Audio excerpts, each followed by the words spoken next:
Hello everyone. आज जो सबक मैं आप लोगों को पढ़ाऊंगी वो एक बहुत ही इम्पॉर्टेंट टॉपिक है और वो है लुग़त के ऊपर। लुग़त जैसे कि आप लोगों को मालूम होगा कि उर्दू में डिक्शनरी को कहते हैं और बहुत सारे बच्चों को लुग़त देखने का तरीक़ा मालूम नहीं होता है। तो इस सबक के ज़रिए आप लोगों को लुग़त देखने का तरीक़ा मालूम हो जाएगा और फिर आसानी होगी आपको नए अल्फाज के माने देखने में। तो चलिए शुरू करते हैं। आइए लुग़त देखें। 5वीं जमात का कमरा। उस्ताद जमात में दाखिल होते हैं। तमाम तलबा खड़े हो जाते हैं। तलबा एक साथ अस्सलाम वालेकुम। उस्ताद वालेकुम अस्सलाम। बैठ जाइए। आपको तो मालूम ही होगा कि मियाँ फ़ैयाज़ को चौथी जमात में उर्दू मज़मून में सबसे ज़्यादा नंबर मिले हैं और सालाना जलसे में उन्हें एक किताब इनाम में दी गई है। मियाँ फ़ैयाज़ इनाम मुबारक हो। तलबा मिलकर मुबारक हो, मुबारक हो। इसमें एक ड्रामे की शक्ल में इसको पेश किया गया है कि एक 5वीं क्लास 5th क्लास का वो दिखाया गया है रूम और उसमें जो टीचर हैं वो क्लास में दाखिल होते हैं और तमाम तलबा खड़े होते हैं और वो बताते हैं कि जो फ़ैयाज़ नाम का बच्चा है उसको चौथी क्लास में उर्दू में सबसे ज़्यादा नंबर मिले हैं और उसको एक किताब भी इनाम में दी गई है और तमाम बच्चे मिलकर फ़ैयाज़ को मुबारकबाद देते हैं। उस्ताद फ़ैयाज़ ज़रा ये बताइए कि आपको कौन सी किताब इनाम में मिली है। और फिर उस्ताद पूछते हैं कि बताइए आपको कौन सी किताब इनाम में मिली है। देखिए आपको तस्वीर में यहाँ नज़र आ रहा होगा कि ये क्लासरूम है। क्लासरूम आपको पता है जमात को क्लासरूम कहते हैं और उस्ताद दाखिल हुए क्लास में और वो बच्चों से गुफ्तगू कर रहे हैं। फ़ैयाज़ जनाब मुझे नाम तो याद नहीं है, अब्बा जान कह रहे थे कि इसमें अल्फाज के माने दिए हुए हैं। उस्ताद आप जानते हैं ऐसी किताब को क्या कहते हैं। फ़ैयाज़ जी नहीं जनाब। उस्ताद अच्छा आप में से कोई बता सकता है कि ऐसी किताब को क्या कहते हैं। सब बच्चे खामोश रहते हैं। तो उसके बाद फ़ैयाज़ जो है वो उस्ताद के पूछने पे कहते हैं कि मेरे अब्बा जान बता रहे थे कि उस किताब में अल्फाज के माने दिए होते हैं। तो उस्ताद ने पूछा कि क्या आपको मालूम है कि ऐसी किताब को क्या कहा जाता है। तो कोई बच्चा भी उसका जवाब नहीं दे पाता, सब खामोश रहते हैं। उस्ताद ऐसी किताब को लुग़त कहते हैं। नासिर जनाब हमारी उर्दू की किताब में भी हर सबक के बाद अल्फाज के माने दिए गए हैं, क्या लुग़त में भी इसी तरह होता है। तो उस्ताद बताते हैं कि ऐसी किताब को लुग़त कहते हैं। और फिर नासिर सवाल करते हैं, नासिर नाम का बच्चा, कि हमारी भी दरसी किताब है उसमें भी हर सबक के बाद दिए गए हैं, तो क्या उसको भी लुग़त वो भी इसी तरह से होता है क्या लुग़त में भी। तो उस्ताद मुस्कुराते हुए बिल्कुल इसी तरह तो नहीं होता, कुछ फ़र्क होता है। हमारी किताब में हर सबक में आने वाले नए अल्फाज के माने लिखे जाते हैं, लेकिन लुग़त में बहुत से अल्फाज के माने होते हैं। तो उस्ताद जवाब देते हैं कि पूरी तरह से तो वैसा नहीं होता, थोड़ा सा उसमें फ़र्क होता है। तो माजिद लेकिन जनाब लुग़त में हज़ारों लफ्ज़ होते होंगे, फिर हम किसी ख़ास लफ्ज़ के माने किस तरह ढूंढते हैं, क्या इसके लिए पूरी किताब देखनी पड़ती है। उस्ताद ये बहुत अच्छा सवाल है, आज मैं आपको यही बताने वाला हूँ कि लुग़त में अल्फाज के माने कैसे तलाश किए जाते हैं। तो माजिद नाम का बच्चा सवाल करता है कि लुग़त में तो हज़ारों लफ्ज़ होते होंगे, तो हम किसी ख़ास लफ्ज़ के अगर माने देखेंगे तो उनको किस तरह से ढूंढेंगे, पूरी किताब देखनी पड़ेगी। तो उस्ताद कहते हैं कि आपका सवाल बहुत अच्छा है और मैं आपको यही बात समझाऊंगा आज कि माने अल्फाज के लुग़त में किस तरह से तलाश किए जाते हैं। उस्ताद बच्चों को लुग़त दिखाते हैं, सभी बारी बारी लुग़त देखते हैं। उस्ताद कोई बता सकता है कि इसमें क्या ख़ास बात है। सलीम जनाब मैंने देखा है कि अलिफ से शुरू होने वाले तमाम अल्फाज शुरू में दिए हुए हैं। और फिर उस्ताद बच्चों से पूछते हैं कि कोई इसमें बता सकता है कि इसमें कोई ख़ास बात आपको नज़र आई हो तो क्या है। तो सलीम नाम का बच्चा कहता है कि हाँ इसमें तमाम अल्फाज जो शुरू में हैं वो अलिफ से शुरू होने वाले अल्फाज दिए गए हैं। उस्ताद बिल्कुल सही, सिर्फ इतना ही नहीं इसमें तमाम अल्फाज हुरूफ तहजी की तरतीब में जमा किए गए हैं। आसिफ जनाब इसका मतलब ये हुआ कि अलिफ से ये छोटी ये तक तमाम अल्फाज जमा किए गए हैं। उस्ताद दुरुस्त है, आपको तमाम हुरूफ तहजी तरतीब से याद होने चाहिए। लाम के बाद कौन सा हर्फ आता है असलम, आप बताइए। असलम मीम। उस्ताद और नून के बाद क्या आता है हसन, आप बताइए। हसन सोचकर वाव। तो उसके बाद वो उस्ताद बताते हैं कि हुरूफ तहजी में आपको मालूम होगा, मैं भी आपको समझा देती हूँ कि जैसे कि अगर नहीं मालूम है तो हुरूफ तहजी कहते हैं अलिफ बे पे ते टे से लेके पूरी बड़ी ये तक जितने भी हर्फ आते हैं उनको हरूफ तहज्जी कहा जाता है। और जो वो होती है डिक्शनरी या लुग़त होती है, तो उसमें जो भी अल्फाज होते हैं वो हरूफ तहज्जी की तरतीब के साथ ही होते हैं। तो जैसे कि ऐसा होता है कि सबसे पहले आपको जो अल्फाज उसमें देखने होंगे, तो अलिफ़ वाला लफ्ज़ आपको देखना होगा, तो वो सारा ऊपर बहुत डार्क सा अलिफ़ लिखा होगा और उसके नीचे सारे वही अल्फाज लिखे होंगे जो अलिफ़ से शुरू होने वाले हैं। उसके बाद अगर आपको बे वाला कोई लफ्ज़ देखना होगा, तो बे वाले कॉलम में आप देखेंगे कि बड़ा सा बे लिखा होगा और उसी के नीचे बहुत सारे बे से शुरू होने वाले अल्फाज लिखे होंगे। जैसे कि इसमें उन्होंने बताया कि मीम के बाद क्या आता है, तो हसन ने सोचकर बताया कि वाव आता है। उस्ताद बहुत खूब, अगर हमें लफ्ज़ मंजिल के माने देखने हो तो कैसे देखेंगे? फ़ैयाज़ आप बताइए। उस्ताद तख्ते सियाह पर लफ्ज़ मंजिल लिखते हैं। उसके बाद जो है उस्ताद पूछते हैं कि फ़ैयाज़ आप बताइए कि मंजिल के माने देखने हो तो किस तरह देखेंगे? और तख्ते सियाह कहते हैं ब्लैक बोर्ड पर, तो वो ब्लैक बोर्ड पर लफ्ज़ मंजिल को लिखते हैं। फ़ैयाज़ हर्फ मीम के नीचे देखेंगे। उस्ताद अच्छा ढूंढ कर बताइए। फ़ैयाज़ कोशिश करता है लेकिन ये लफ्ज़ नहीं मिलता। फ़ैयाज़ जनाब इसमें मीम से शुरू होने वाले बहुत से लफ्ज़ हैं, ढूंढना मुश्किल है। उस्ताद लफ्ज़ मंजिल में मीम के बाद कौन सा हर्फ है? तमाम बच्चे एक साथ नून। तो जब फ़ैयाज़ कोशिश करता है तो वो कामयाब नहीं हो पाता और कहता है कि बड़ा मुश्किल हो रहा है। तो उस्ताद पूछते हैं कि अच्छा आप ये बताइए कि लफ्ज़ मंजिल में मीम के बाद कौन सा हर्फ आ रहा है? तो तमाम बच्चे बता देते हैं कि नून आ रहा है। उस्ताद लुग़त में मीम से शुरू होने वाले अल्फाज गौर से देखिए, आपको मालूम होगा कि इनमें पहले वो अल्फाज इकट्ठा किए गए हैं जिनमें मीम के बाद अलिफ आता है, जैसे मात, मार, माश वग़ैरह। इसके बाद वो अल्फाज हैं जिनके बाद बे आता है, जैसे मुबारक, मुब्तला, मुबश्शिर वग़ैरह। इससे आपकी समझ में कौन सी बात आती है? तो अब उस्ताद ये कहते हैं कि आपने पहले, मैं आपको बता दूं कि जैसे कि उसमें लुग़त में देखना होता है तो पहले तो आप हरूफ तहज्जी की तरतीब के हिसाब से देखेंगे। पहला लफ्ज़ कोई भी हर्फ होगा उसका लफ्ज़ का पहला हर्फ देखेंगे और उसके बाद आप उसमें दूसरा जो उसमें हर्फ होगा वो भी हरूफ तहज्जी की तरतीब के मुताबिक ही होता है। तो आप उन दो पहले हर्फ को आप देखिए जो हरूफ तहज्जी की तरतीब में आ रहे हैं, तो उससे आपको लुग़त में उसके माने, किसी भी लफ्ज़ के माने देखने में बहुत आसानी हो जाएगी। जैसे कि आपको इसमें मिसाल दे के समझाया भी गया है कि मात मीम के बाद अलिफ़ आ रहा है तो सब मीम अलिफ़ वाले सारे आ रहे हैं। उसके बाद मीम के बाद यहाँ देखिए बे वाले आ रहे हैं, तो सब इसी तरतीब के हिसाब से ही ये चलते हैं।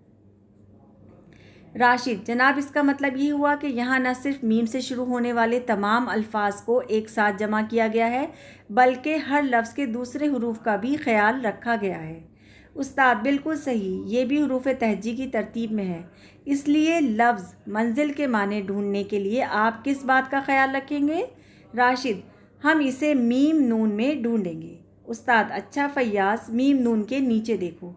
तो उसके बाद फिर वो राशिद कहता है कि यहाँ ना सिर्फ मीम से शुरू होने वाले तमाम अल्फाज हैं, बल्कि उसके साथ जो दूसरा हर्फ शुरू हो रहा है, जैसे कि मैंने आपको भी अभी बताया, तो उसका भी ख्याल रखा गया है और हरूफ तहज्जी की तरतीब में ही वो आता है। जैसे मीम के बाद आप देखिए हरूफ तहज्जी की तरतीब में नून आता है, तो आप जब तलाश करेंगे मंजिल के माने तो मीम और नून वाले में ही तलाश करेंगे। फ़ैयाज़ लफ्ज़ मंजिल ढूंढ निकालता है और इस तरह से मीम नून वाले में जब वो देखता है वो बच्चा, तो उसको लफ्ज़ मंजिल जो है वो मिल जाता है। मिल गया जनाब, इसके माने हैं उतरने की जगह, रहने की जगह, मुसाफिर खाना, सराय जनाब। इसमें तो बहुत से माने दिए हुए हैं, कौन से माने सही हैं? अब वो कहता है कि ये तो मिल गया, मंजिल के माने होते हैं, उतरने की जगह भी होती है, रहने की जगह में भी इस्तेमाल होता है, मुसाफिर खाना, सराय, कई तरह इस्तेमाल होता है।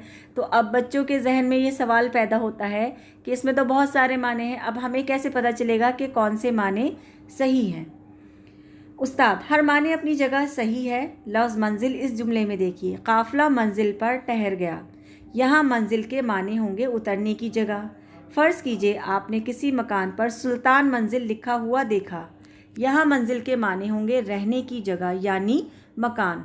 हर लफ्ज़ के माने जुमले में इसके इस्तेमाल के मुताबिक होते हैं। तो अब यहाँ पर ये बात आपके लिए भी समझनी बहुत ज़रूरी है कि जब एक ही लफ्ज़ के कई सारे माने निकलते हैं तो हमें जो जुमला हमें बोलना होता है तरतीब देनी होती है उसकी, या फिर हमें उसे लिखना होता है, तो उस वक्त उस जुमले के हिसाब से जो माने सही बैठ रहे होते हैं हम उसको वहाँ पर उस लफ्ज़ को इस्तेमाल करते हैं। जैसे कि अब यहाँ पर मिसाल भी दी गई है कि काफ़िला मंजिल पर ठहर गया, तो मंजिल यानी कि पहुँचने की जगह, जिस जगह उन्हें पहुँचना था वो वहाँ पहुँच गए हैं। और दूसरे में सुल्तान के साथ मंजिल लिखा है, यानी कि एक मकान के माने में लिखा हुआ है।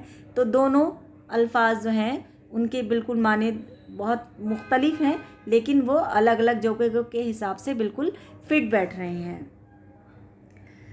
उस्ताद, अच्छा मैं तख्ते स्याह पर 3 लफ्ज़ लिखता हूँ, बताइए इनमें कौन सा लफ्ज़ लुग़त में पहले आएगा। उस्ताद लिखते हैं अब्र, अब्तर और इब्न, और वो उसके बाद वो ब्लैक बोर्ड पर 3 लफ्ज़ लिखते हैं जैसे मैंने आपको पढ़ के बताया, और कहते हैं कि अब आप बताइए कि लुग़त में कौन सा पहले आएगा।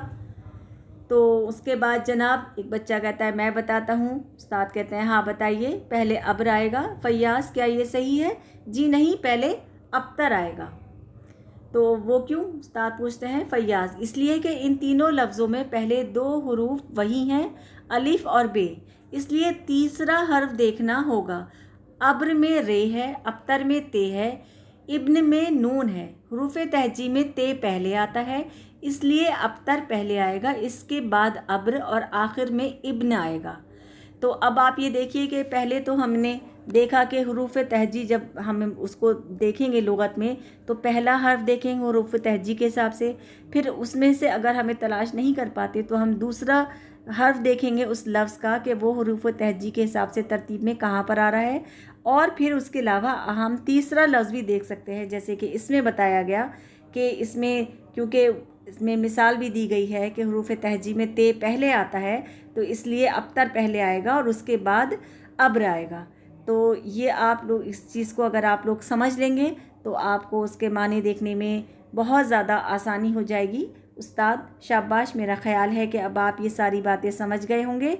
इस बारे में आइंदा और भी मालूमात दी जाएंगी। तो यहाँ पर ये सबक मुकम्मल होता है। अगर आप इस सबक को गौर से पढ़ेंगे और समझेंगे, सुनेंगे, तो आपको वो डिक्शनरी देखना या लुग़त देखना आसानी से समझ में आ जाएगा। तो अब हम इसकी मशक़ों की तरफ बढ़ते हैं। पहले सवाल जवाब है। सवाल नंबर 1, उस्ताद ने फ़ैयाज़ को किस बात की मुबारकबाद दी? जवाब, उस्ताद ने फ़ैयाज़ को उर्दू मज़मून में सबसे ज़्यादा नंबर लेने पर मुबारकबाद दी। सवाल नंबर 2 है, हरूफ तहजी का तरतीब से याद होना क्यों ज़रूरी है? जवाब है, हरूफ तहजी का तरतीब से याद होना इसलिए ज़रूरी है क्योंकि इससे लुग़त में नए अल्फाज के माने देखने में आसानी होती है। सवाल नंबर 3 है, सुल्तान मंजिल में लफ्ज़ मंजिल के क्या माने हैं? जवाब है, सुल्तान मंजिल में लफ्ज़ मंजिल के माने हैं रहने की जगह यानी कि घर। यहाँ ये मशक़ मुकम्मल होती है। अब इसकी अगली मशक़ है लफ्ज़ और माने। तो सबसे पहला इसमें लफ्ज़ है तलबा, उसके माने होते हैं इल्म हासिल करने वाले, तालिब इल्म की जमा। तालिब इल्म आपको पता है कि शागिर्द या स्टूडेंट को कहते हैं। हरूफ तहजी, हरूफ हिज्जा मसलन अलिफ, बे, पे, ते वग़ैरह।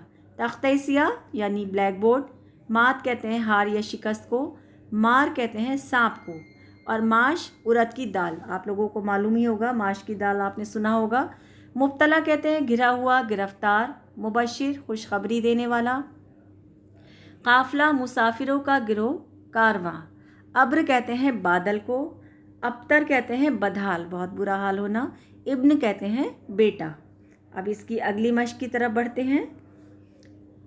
इन तस्वीरों में बच्चे, डाकिया, औरत और उस्ताद काम कर रहे हैं। ये सब फ़ाइल हैं। काम करने वाले को फ़ाइल कहते हैं। अब इससे पहले मैंने आप लोगों को फ़ेल की तारीफ़ बताई थी और उसके बारे में बताया था फ़ेल क्या होता है। यहाँ पर आज फ़ाइल के बारे में आपको बताया जा रहा है।